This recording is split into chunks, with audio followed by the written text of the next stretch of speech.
Now let us go to the demo. Let's launch our program. I already flashed my program.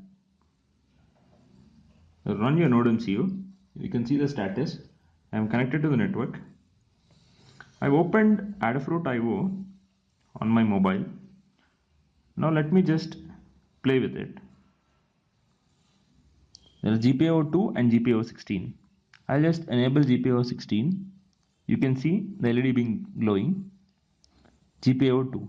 Both of the LEDs are glowing. Now let me off one, off another, off one, on another. Now this is the way you can even control your devices. It's just simple. You can replace your GPIOs with any relay boards. You can just control them. One particular relay board I have is, let me show you that, something like this. You can have relay boards like this.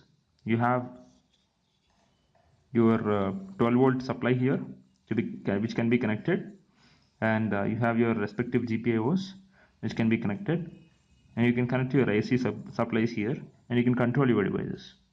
It can be fan or AC or whatever. It has to be just interface to your GPIOs. So it will be the same control as you like do.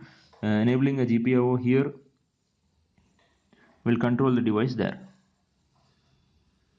Hope this explains you. Thanks.